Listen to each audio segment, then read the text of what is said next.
Good evening and welcome to Power Parsha Pearls.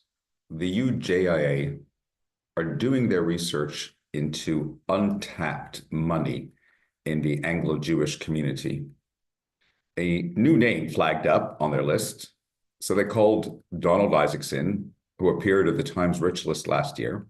Mr. Isaacson, my name is Donna from the UJIA. As you know, we cater to a whole range of causes in the UK and Israel. I couldn't help but notice that you had a very successful year, but your name doesn't appear on any donor list for any of the mainstream organizations. I was wondering if we might be able to come and talk to you about how you might be able to support our organization.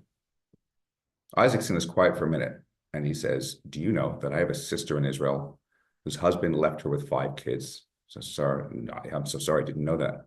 Did you know that I happen to have an elderly mother who's frail and unwell, not even in a decent care home?"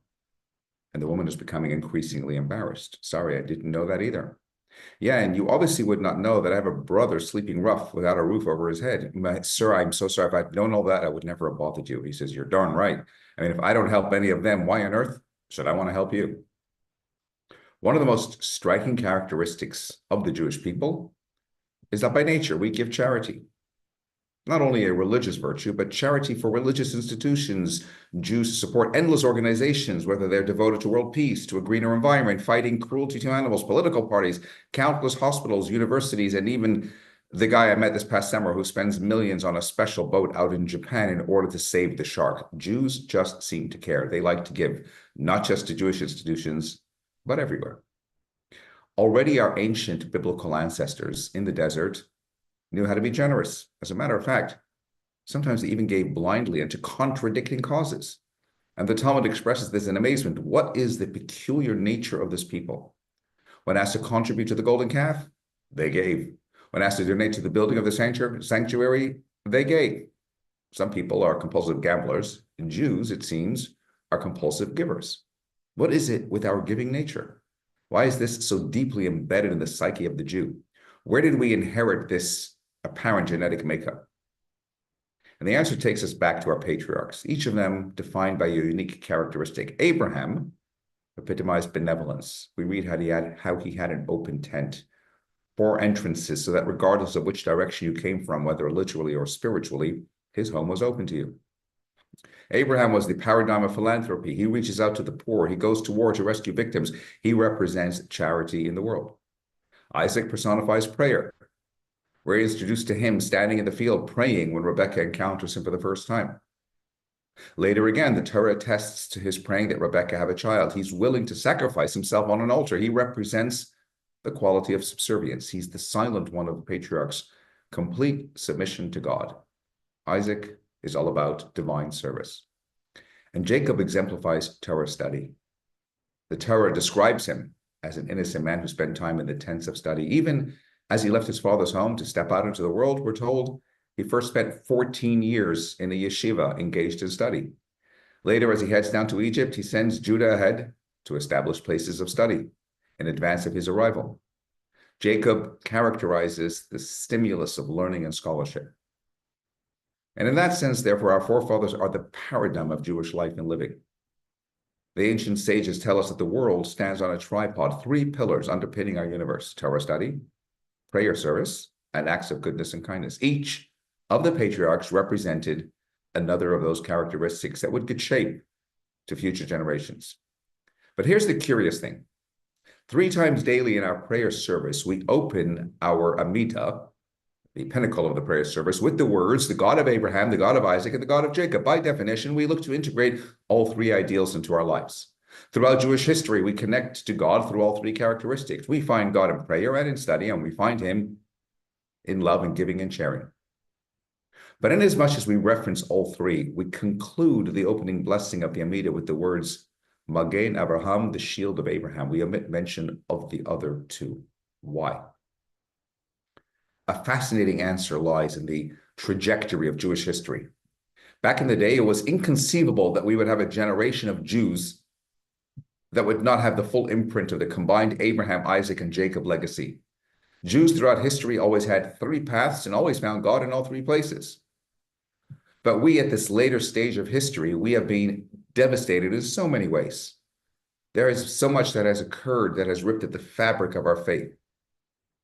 Can we still identify the God of Abraham, the God of Isaac, and the God of Jacob? Are all three characteristics as dominant and prevalent today? Former Israel Chief Rabbi Lau told how before Ariel Sharon suffered his devastating stroke, he called him and he said, I want to discuss with you a matter of urgency. What was so urgent? Sharon explained he met with a group of youths and asked them a simple question. Slicha, atel yodea, atem yodim maze ma'ariv. Do you know what ma'ariv is? He was referring to the evening prayer service. To which they replied, yes, it's one of the national newspapers here in Israel. It is, in fact, the title of a famous broadsheet. They certainly, however, didn't identify it as the daily evening prayer service. It's told that Golda Meir, in looking to implement a national schooling system in Israel, said, I want our children to know what they don't believe. Ask a Jew today, what's the difference between ignorance and apathy? And they'll likely reply, I don't know, and I don't care. The God of Isaac and the God of Jacob may have faded somewhat from our horizon.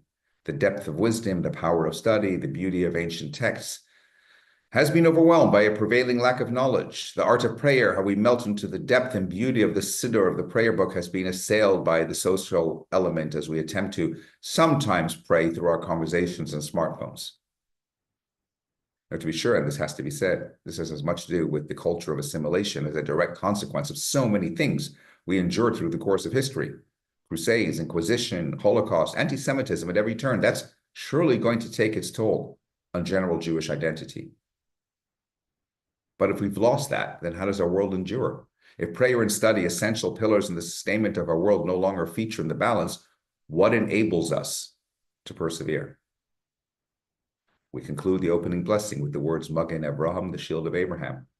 Even as Jewish history comes closer to its climax, even as Torah and prayer, alas, no longer feature as prominently on the Jewish agenda, Magen Abraham, Abraham, will still be the shield. His characteristic will always prevail and serve to protect and sustain the generations. His imprint will never be forgotten. They might have destroyed houses of worship and places of study. They might have tried to strike at the Jewish mind, but they'll never touch the Jewish heart. Just consider the many who are distant from prayer or studies still remain powerful defenders of the weak and the oppressed. All types of Jews, regardless of observance level or lack thereof, whether they study in-depth Talmud or don't even know the Hebrew alphabet, whether they come 3 times a day to synagogue or don't even come 3 times a year, they are all still extraordinary givers. For us, the message is this. Isaac and Jacob, they grew up in Jewish homes. They were raised with prayer and study. So, of course, they embellished the very traits with which they were saturated. But Abraham was born into a home bereft of these qualities. He went out and explored on his own and came to discover that the primary path to God is through love. And so the message is clear, and it's a promising one. Even in a generation that doesn't know what Ma'ariv is, that won't know how to pray and won't know how to learn, still, Magen Abraham, the quality of Abraham, will always be protected. That passion and quality we will never lose. Many may no longer know to say the Kaddish or study Torah, but they will always know how to give. Simply put, today, as in the days of Abraham, it's the love that reaches people and touches people. You have to reach out and care for them, show them that you care for them. That's how you open their hearts and reach their minds and bring the qualities of prayer and study back into their lives as well. There's no such thing as a lost cause. Love is the second life. It grows into the soul. It warms every vein. It beats in every pulse. The starting point is Magen Abraham reached through the hearts and touched their souls.